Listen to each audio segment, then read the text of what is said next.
E aí, galera do terceiro ano, professor Pedro Araújo aqui falando. Vamos lá para a nossa aula de literatura mais uma semana. E hoje nós vamos começar pela correção da atividade que eu mandei para casa na semana passada, que é a página 10 e a página 11 do livro, as questões de 1 a 6, beleza? Então, para responder as questões de 1 a 4, vocês tinham que ler esse poema, o Vou-me Embora para Pazárgada, do Manuel Bandeira, que nós já lemos na última aula, não vou ler de novo, beleza? Mas é um poema que fala aí sobre um lugar utópico, né? O eu lírico, ele disse que quer ir para Passárgada, porque nesse lugar chamado Passárgada, há uma utopia, né? Onde todos os sonhos do eu lírico se concretizam, né? Onde tudo é perfeito, né? Ele dá aqui alguns exemplos de uma maneira bem irreverente, com um pouco de humor, mas Passárgada seria uma grande utopia. Então vamos lá para a questão número 1. A simples leitura do texto já nos convence tratar-se de um poema filiado ao modernismo, já que se trata de um poema, letra A, de tom coloquial, sem rima, em que não está presente a pontuação tradicional. Ora, verdadeiro, né? Então já vamos marcar aqui, deixa eu marcar aqui. Letra A é verdadeira, beleza? A letra B, em que predomina o vago, o etéreo e o indizível. Não tem nada de etéreo. Etéreo está relacionado ao sonho, ao pensamento, beleza? Aquilo que está imaterial, beleza? O indizível é aquilo que não se consegue explicar. Isso está muito mais próximo de uma perspectiva simbolista, de uma perspectiva surrealista, portanto não é a correta, beleza? Letra C, de absoluta precisão informal. É errado, pelo contrário, o modernismo ele queria quebrar com a formalidade, então essa letra C é a pior de todas. Letra D, em que aparece a figura da mulher idealizada e a fuga de um lugar distante e edênico. Também não. Primeiro porque não há a figura de uma mulher aqui idealizada, né? Ele fala de um local, de um lugar, beleza? A figura da mulher idealizada é uma coisa que é mais próxima do romantismo, beleza? E essa fuga de um lugar também não. É a fuga para um lugar. Eu não estou querendo fugir da minha realidade. Eu estou querendo ir para uma utopia. Então também não é a letra D. E a letra E, que busca o bucólico, o campestre, o fantástico, também não. Isso está mais ligado ao arcadismo, né? Essa busca pelo campestre, pela vida no campo, pelo bucolismo, que é esse apego à natureza, também não tem nada a ver. Esse aqui é justamente a utopia, né? Como a gente falou tanto nas últimas aulas sobre utopia e distopia, Pazárgada seria uma utopia, e aí o Manuel Bandeira faz uma leitura mais irônica, com mais humor, disso daí. Beleza? Então, questão 1, letra A. Vamos lá agora para a questão 2. Pazárgada, cidade lendária da antiga Pérsia, no poema, indica outro espaço e outro tempo. No texto há uma oposição entre um aqui e um lá, entre um agora e um então. Essa oposição recebe o nome de, muito fácil, né? Letra B, antítese, é uma figura de linguagem. Sempre que você tem oposições entre claro e escuro, dia e noite, você está falando de antítese. Essa questão aqui é sobre figuras de linguagem, beleza? É literatura, mas também é língua portuguesa, vocês devem ter estudado isso na disciplina de língua portuguesa, mas a literatura ela utiliza o tempo todo de vários recursos da língua, e as figuras de linguagem aparecem o tempo todo na literatura. A metáfora, as aliterações, as próprias antíteses, os paradoxos, beleza? Questão 3. Não é difícil definir o tema da ida para a Pazárgada. A alternativa que demonstra esse tema é a busca dos prazeres libidinosos. Não é somente isso. O autor até fala aqui, né, que, inclusive nesse parágrafo, né, existe um processo seguro de impedir a concepção, tem prostitutas bonitas para a gente namorar, alcaloides à vontade. Alcaloide é uma espécie de droga, né? Não tem nada a ver só com isso. Então, não é só essa questão do prazer carnal. Não, é um lugar perfeito.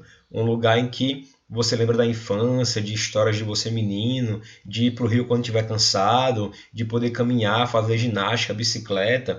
Ele dá aqui vários exemplos. Não é só essa questão do prazer libidinoso. Então essa letra A ela está errada porque ela está incompleta. Não é só isso. Mesma coisa a letra B. Não é só a volta à infância. Não é somente voltar para uma época nostálgica da sua infância, em que tudo era perfeito. Esse poema ele trata de várias realidades que seriam esse local de utopia. A sua infância, um local perfeito em que você descansa quando está cansado, que tem o rio, que tem uma pessoa contando histórias, né? Com os prazeres da carne, claro, né? com drogas, com sexo, etc. Né? Então, lembre que o modernismo ele era sempre uma transgressão. Então, todos esses temas que transgrediam apareciam aí, beleza? Então, a correta é a letra C, a evasão, ou seja, a saída de um local para o outro, espacial e temporal. A questão 2 já aponta um pouco para isso, né? Que a Pasárgada indica outro espaço e tempo, beleza? Que ele está falando de um agora, mas que lá em Pasárgada, quando ele for, haverá algo diferente. Essa letra D, o amor à civilização não, e apego ao poder também não. Uma questão aí até tranquila, né? Se você conseguir descartar a letra A e a letra B, letra C é a correta. A letra D e a letra E estão bem mais distantes, beleza? Questão 4 agora. Essa questão 4 é sobre o Manuel Bandeira, beleza? Então, creio que vocês tenham lido lá aquela parte para vocês lerem do módulo, que falava um pouco mais sobre o poeta, mas vamos lá. De Manuel Bandeira, é válido dizer que, letra A, foi um poeta típico do período crepuscular anterior ao modernismo. O que seria um período crepuscular? O crepúsculo é aquela transição, né? Da tarde para a noite, né? O crepúsculo, né? Ou seja, é um período de transição. E qual foi o período de transição antes do modernismo? O pré-modernismo. O pré-modernismo foi a transição entre o simbolismo e o parnasianismo, passando aí rapidamente pelas vanguardas. Teve esse período aí meio incerto, até que começa de uma vez o modernismo, né? Depois da Segunda Arte Moderna, em 1922. Mas, do final do século XIX até aproximadamente 1922, nesses 20 anos, 30 anos mais ou menos, aí, de 1890 até 1922, a gente tem um período de transição em que os poetas eles estavam nessa fase simbolista, parnasiana, mas alguns também já estavam seguindo as vanguardas europeias, então ficou essa transição aí, né, até que chegasse de fato ao modernismo. Então essa que seria a fase crepuscular. Mas eu estou falando tudo isso só para relembrar algumas coisas, mas não é a letra A, porque o Manuel Bandeira ele não participou do pré-modernismo. Ele escreveu dentro do simbolismo, escreveu um pouco dentro do parnasianismo, sim, mas ele não passou pelo pré-modernismo. Depois, quando trouxeram a ideia do modernismo, ele entrou de vez. Então ele já passa direto para o modernismo, sem passar pelo pré-modernismo. O pré-modernismo tem dois poetas muito significativos, que são o Augusto dos Anjos, e eu falei dos poetas, mas são dois autores, o Augusto dos Anjos na poesia e o Euclides da Cunha na prosa. No final do ano passado a gente falou um pouco sobre o Euclides da Cunha, porque ele escreveu um romance que ao mesmo tempo era matéria de jornal e ao mesmo tempo era um romance, que foi o livro Os Sertões, em que ele foi cobrir, ele era jornalista, ele foi fazer uma cobertura jornalística da Guerra de Canudos e ele acabou fazendo uma matéria enorme que tinha características de romance, com personagens, com história, beleza? Então, pré-modernismo no Brasil, a gente tem esses dois fortes nomes, que é Augusto dos Anjos e o Euclides da Cunha. Tem outros nomes também, como Graça Aranha, como Monteiro Lobato e o Lima Barreto, beleza? Mas o Manuel Bandeira não, certo? Então não é a letra A. Letra B. Voltou-se sobretudo para o mundo interior, procurando captar com sua sensibilidade delicada as nuances da sombra, do indefinido, da morte. Também não, galera. O Manuel Bandeira até ele captava o mundo com sensibilidade, mas não essa questão de sombra, de morte. O Manuel Bandeira ele tinha uma sensibilidade para captar as primeiras descobertas, os primeiros amores, as primeiras sensações. Vocês devem lembrar daquele poema que a gente leu na última aula, O Porquinho da Índia, e é basicamente aquilo que o Manuel Bandeira fala, que ele conta nos seus poemas, né? É a descoberta das primeiras sensações do amor e por aí vai. Ele não fala sobre essa questão de sombra, de coisas indefinidas, não é isso. Beleza? Letra C. Foi um dos grandes agitadores da literatura brasileira e em sua obra salientam-se experiências semânticas que fazem dele um precursor da poesia concreta. Também não é essa a letra C. A poesia concreta, gente, é algo que vai surgir aqui no Brasil lá pelos anos 70, beleza? Com autores como Paulo Leminski, Chacal. O Manuel Bandeira ele não pode ser considerado um precursor. No modernismo, alguns autores até paqueraram um pouco o concretismo, né? O que é o concretismo? É você usar a palavra não somente como significado, mas como se ela fosse um desenho no papel. E aquela palavra, dependendo de como você coloca ela no papel, ela vai produzir um efeito visual, e não somente quando você lê. Basicamente isso é o concretismo. O Manuel Bandeira e outros modernistas até começaram um pouquinho ali, né, a fazer alguns experimentos com a palavra, mas não chegou a ser uma poesia concreta ainda, está muito distante. Eu vou colocar aqui agora para vocês verem o que é um exemplo de poesia concreta. Então, ó, esses são alguns poemas concretos, entendeu? São poemas que eles têm um formato visual. Eu adoro esse aqui do café, deixa eu mostrar para vocês. Então tá aqui, ó, do café, cadê? Ó, isso é uma poesia concreta, tem aqui. Começando daqui a fumacinha saindo, né? Nas tardes frias de julho, voa o cheiro, o barulho, do café descendo quente, pelo bule reluzente. E me pergunto já em prosa, existe coisa mais gostosa? Então você vê que aí um poema sobre o café, né, falando sobre o prazer de tomar café, e o poema tem o formato de uma xícara de café. Então isso que é a poesia concreta, beleza? Então voltando, aquilo que Manuel Bandeira e outros modernistas faziam estava muito distante disso que eu mostrei para vocês agora. Então a gente não pode dizer que ele faz experiências semânticas, experiências com sentido, beleza? Que faz dele um precursor da poesia concreta. E outra coisa, galera, a poesia concreta, ela não trabalhava com a semântica, ou seja, com o significado, ela trabalhava com a sintaxe, ou seja, com a organização e a disposição das palavras no enunciado, beleza? Então, a letra C, ela tem até uma incoerênciazinha aí sobre semântica e poesia concreta. Letra D.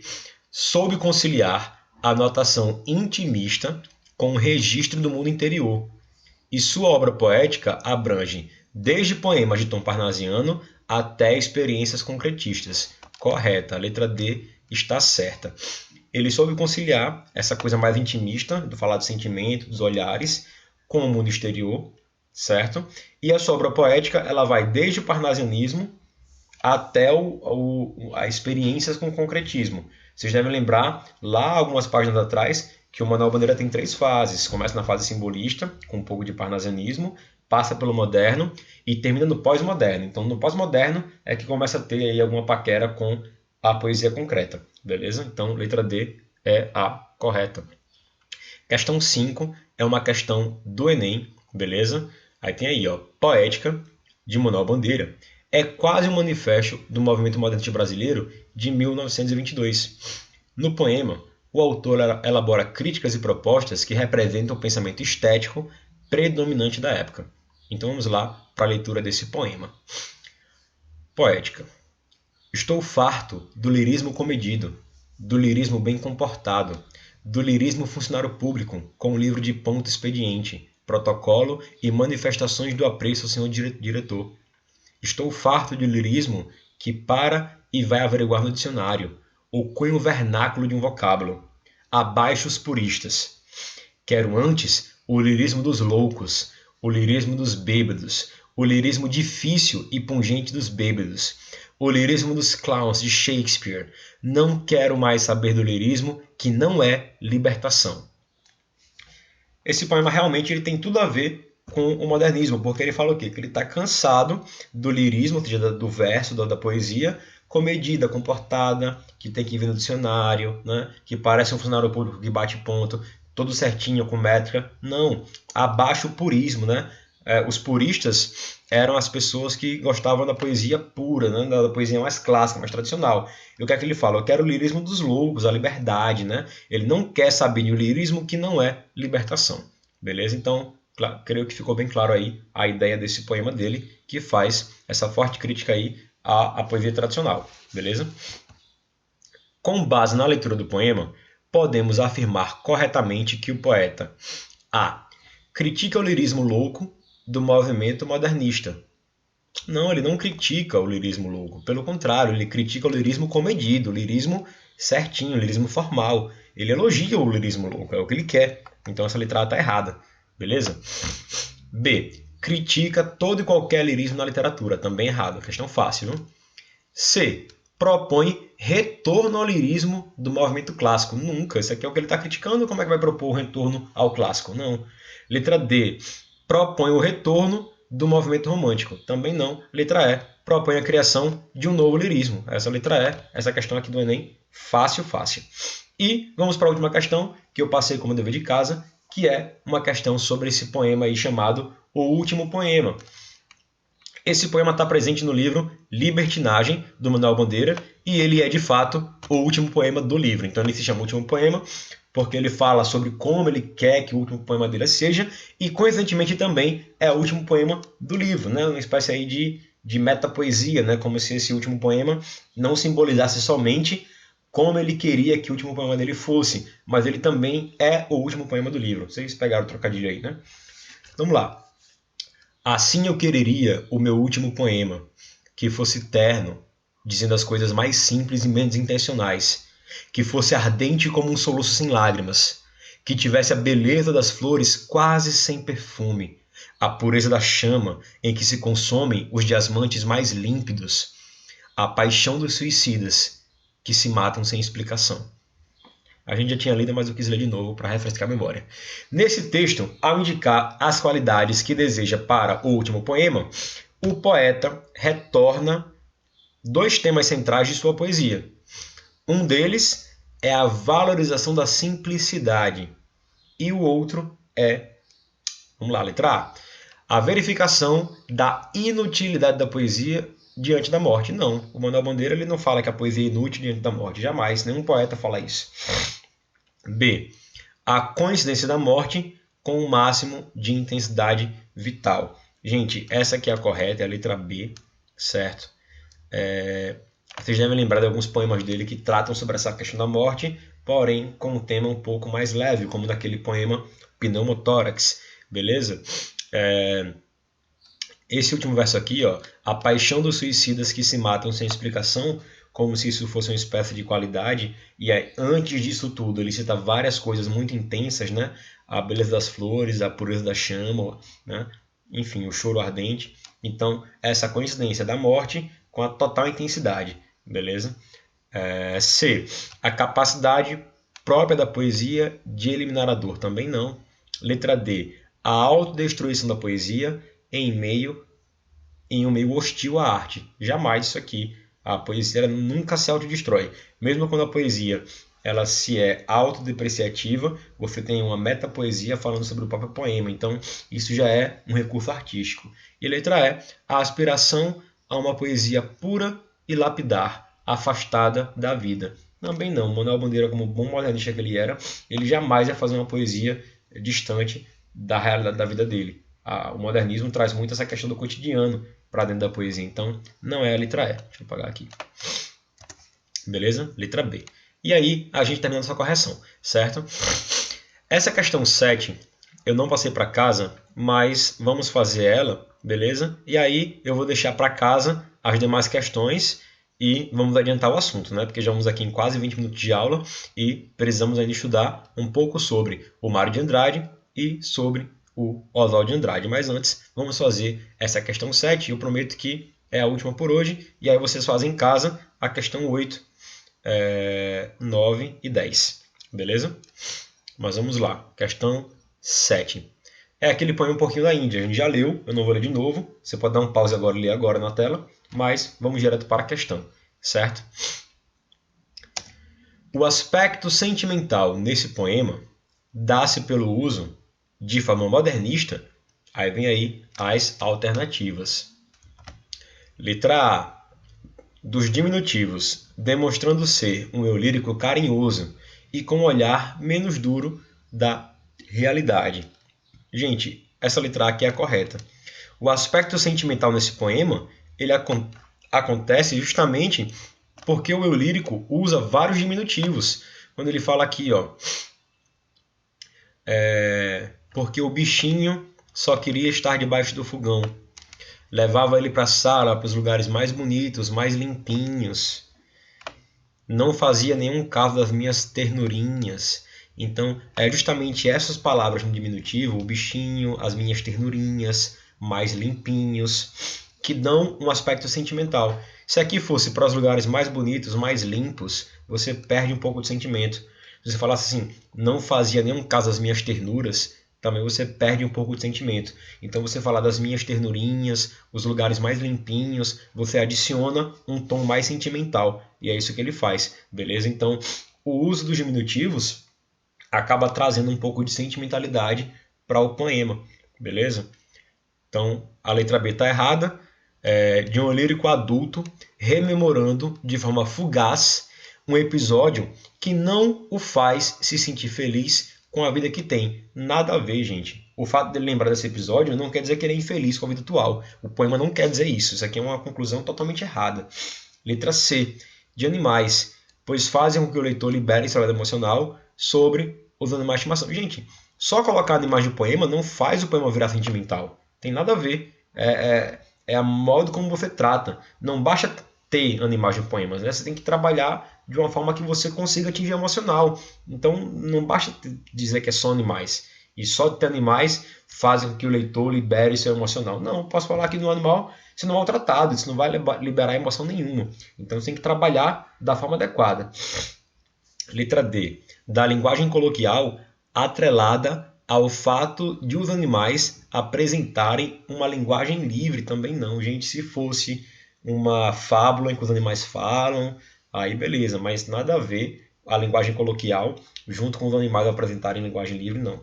E letra E, da declaração amorosa, utilizando o porquinho como metáfora para outra pessoa que vivia fugindo do eu lírico. Essa letra E é muito boa, mas não. Primeiro porque não há uma declaração amorosa. Já começa daí errado. Então, por mais que você entenda que talvez esse poema seja uma metáfora e que esse porquinho da Índia está representando de maneira figurativa alguém que também ficava fugindo, querendo se escapar, né? Você até pode interpretar dessa forma, mas nesse poema não há uma declaração. Há só um relato. Um relato não é uma declaração. Ele fala que tinha um porquinho da Índia que gostava dele e que ele vivia fugindo. Só isso. Então, essa letra está errada por isso. Portanto, correta é a letra A, beleza? Então, pessoal, fica aí para vocês fazerem novamente, continuarem os estudos aí, a questão 8, beleza? A questão 9 e a questão 10. Essa questão 10 é bem tranquila, é a resposta pessoal, mas a questão 9 é a questão de interpretação desse poema aqui, e a questão 8 é sobre aquele poema Pneumotórax que a gente já leu também na última aula. Vocês vão conseguir fazer numa boa, beleza? Olha sem olhar, faz sem olhar pelo gabarito. Beleza? Mas vamos lá então para a página 14, falar um pouco sobre o Mário de Andrade. E aqui eu já quero começar fazendo uma errata, uma correção. Eu comentei num vídeo, em algum momento do outro vídeo, que o Mário de Andrade e o Léo de Andrade, eles eram irmãos.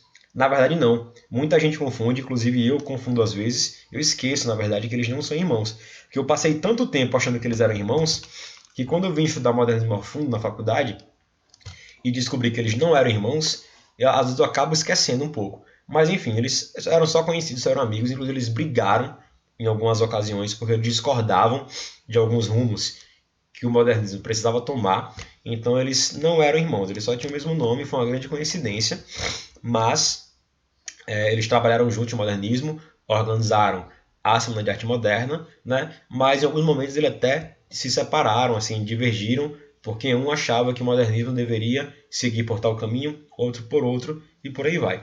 Mas vamos lá falar agora especificamente sobre o Mário de Andrade, poeta, crítico literário, ensaísta e músico, beleza? Nasceu em 93 e faleceu em 1945. Se formou em Ciências e Letras, fez Faculdade de Filosofia e Letras de São Paulo, beleza? Isso aqui é mais sobre a biografia dele, eu não quero perder muito tempo aqui. Depois, dá uma lida que é importante. As dúvidas dos vestibulares do Enem caem um pouco sobre a vida dos autores, mas vamos focar especificamente na sua obra, beleza? Então vamos lá, poesia. Estreou com Há uma gota de sangue em cada poema. Essa é a primeira obra dele, publicada em 1917. Porém, só alcançou sucesso e reconhecimento em 1920, ou seja, na década de 20, beleza? com a publicação de Pauliceia Desvarada. Esse é a principal obra dele, beleza? É claro que o Mário de Andrade escreveu muitas outras coisas, mas a que ficou mais famosa foi justamente essa obra, Pauliceia Desvarada, porque foi justamente lançada durante a modernidade moderna, né? Trazia todas as inovações, certo? Enfim, que apresentava aspectos formais e temáticos abordados no modernismo, como o nacionalismo e o verso livre. Beleza? Então, dá uma lida aqui boa. Vou ler aqui um dos poemas dele, para a gente ver como é que acontece, tá? E aí, vamos passar depois diretamente para o Oswald de Andrade. Vamos lá. A meditação sobre o Tietê. É noite, e tudo é noite. Debaixo do arco admirável da Ponte das Bandeiras, o rio murmura num banzeiro de água pesada e oleosa. É noite, e tudo é noite. Uma ronda de sombras, soturnas sombras, enchem de noite de tão vasta o peito do rio, que é como se a noite fosse água, água noturna, noite líquida, afogando de apreensões as altas torres do meu coração exausto. De repente, o óleo das águas recolhe em cheio luzes trêmulas. É um susto. E num momento, o rio esplende em luzes inumeráveis, lares, palácios e ruas, ruas, por onde os dinossauros caxingam. Agora, arranha-céus valentes, donde saltam os bichos blau e os punidores gatos verdes. Em cânticos, em prazeres, em trabalhos e fábricas, luzes e glória. É a cidade, é a emaranhada forma humana corrupta da vida que muge e se aplaude.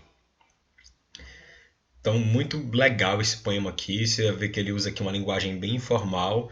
Quando ele fala óleo, fala dessa forma aqui, oleosa, né? Uma linguagem assim bem coloquial. Onde é que tem mais aqui, ó, de novo, né? Onde é que tem mais? Você vê que em vários lugares se usa uma linguagem mais próxima da fala e não da escrita, beleza? Aqui esse si, ó, é como se à noite, a gente sabe que deveria ser um com E, né? Mas enfim. E uma passagem, né, da contemplação de uma cidade que vai se transformando como se a noite fosse ganhando uma forma física, como se a noite fosse se personificando em algo escuro e líquido, né? E aí inundasse tudo, inundasse as torres do meu coração, e de repente essas águas elas viram luzes e aí se transformam em outras coisas, né? E aí você consegue perceber uma cidade, enfim, beleza? Então tem essa transformação aí. E aí o título fala sobre meditação, então a gente já leva essa compreensão de que é meio que um pensamento, um sonho, um delírio do personagem sobre isso, né? Não é que isso esteja acontecendo de verdade, senão a gente estaria passando para o campo da ficção e da fantasia. Não, isso é somente um pensamento, uma meditação, beleza? Vamos lá continuar. Em Pauliceia Desvarada, o poeta traz como espaço a cidade de São Paulo. Isso é uma coisa que acontece muito no modernismo. Enquanto na literatura mais antiga as histórias se passavam em lugares desconhecidos, né? No modernismo, o local em que as histórias se passam é a própria cidade.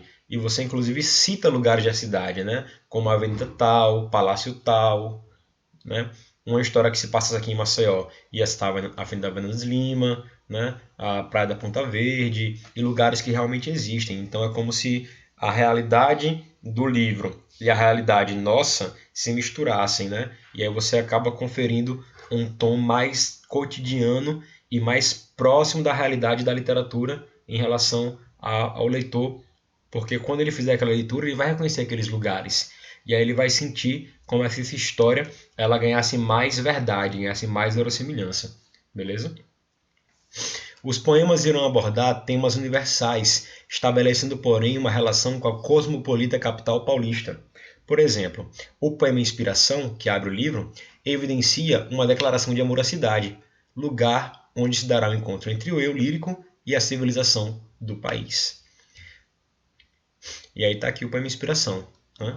São Paulo, comoção de minha vida, Os meus amores são feito flores feitas de original, arlequinal, traje de losango, cinza e ouro, luz e bruma, forno e inverno morno, elegância sutil sem escândalos, sem ciúmes, perfumes de Paris, Ares, bofetadas líricas no Trianon, Algodoal, São Paulo, comoção de minha vida, galicismo a berrar nos desertos da América.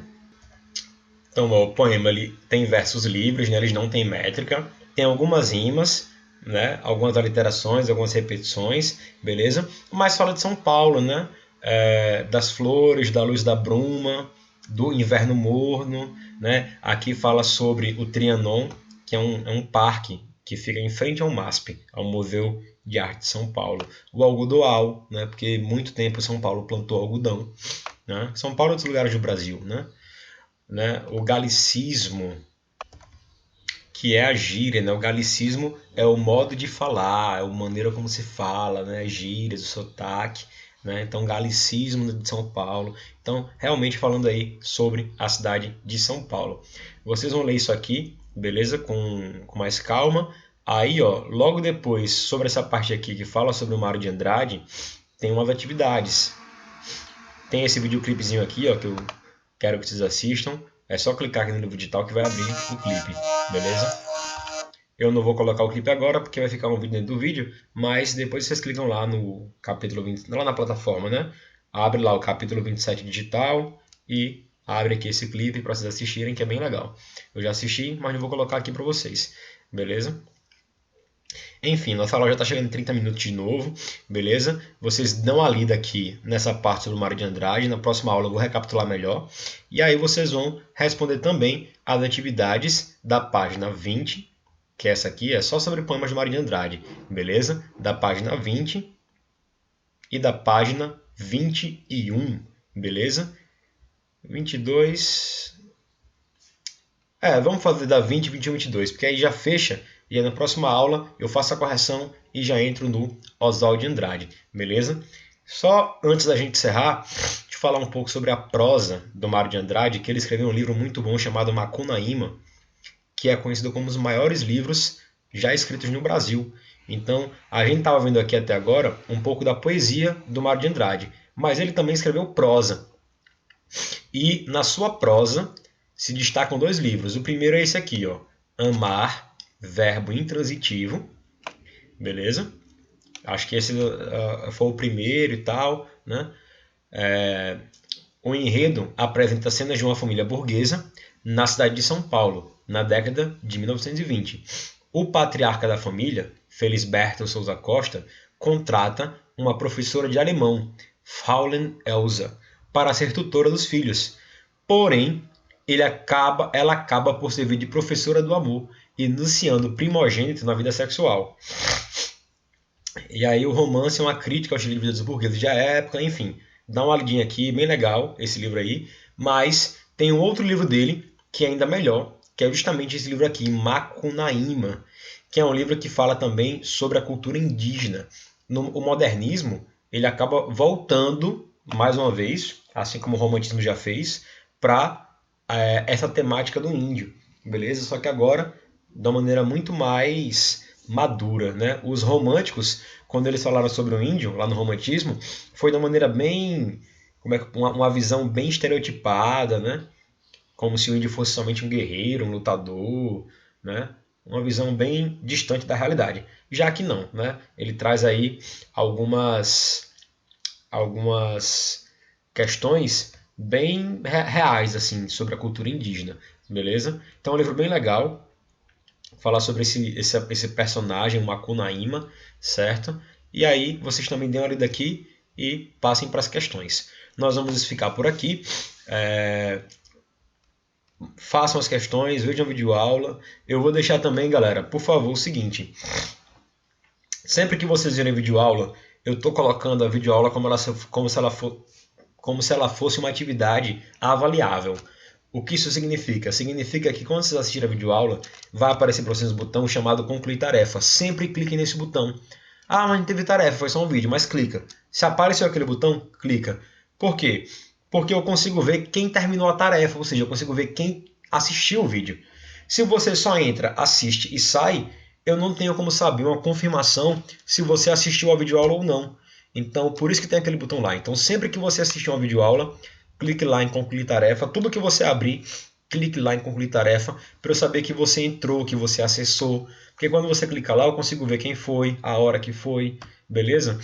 E mesma coisa com tudo que eu postar, certo? Então, gente, só para lembrar, atividade página 20, 21 e 22. E completar lá na página 12 aquilo que ficou pendente sobre o Manual Bandeira, beleza? Aqui, não, página 13, desculpa, certo? Então é isso aí. Gente, eu vou deixar também um formulário para vocês preencherem sobre uma avaliação de como estão sendo essas nossas videoaulas, certo? Responde lá esse formulário. Aí você não precisa confirmar, porque assim que você responder vai chegar para mim a resposta no meu e-mail, então eu vou conseguir visualizar a resposta de todo mundo. Mas preenche o formulário, algumas perguntas importantes, eu quero ouvir vocês, quero saber o que vocês estão achando, e é isso aí. Então, galera, fica aí, façam a leitura do módulo. Quem está sem o módulo físico, abre o módulo digital, beleza? Responda as atividades, não para de estudar, se mantém focado e responde o dever de casa. Próxima aula, nós vamos encerrar o capítulo 27, beleza? Então é isso aí, galera. Um abraço. Fiquem todos com Deus.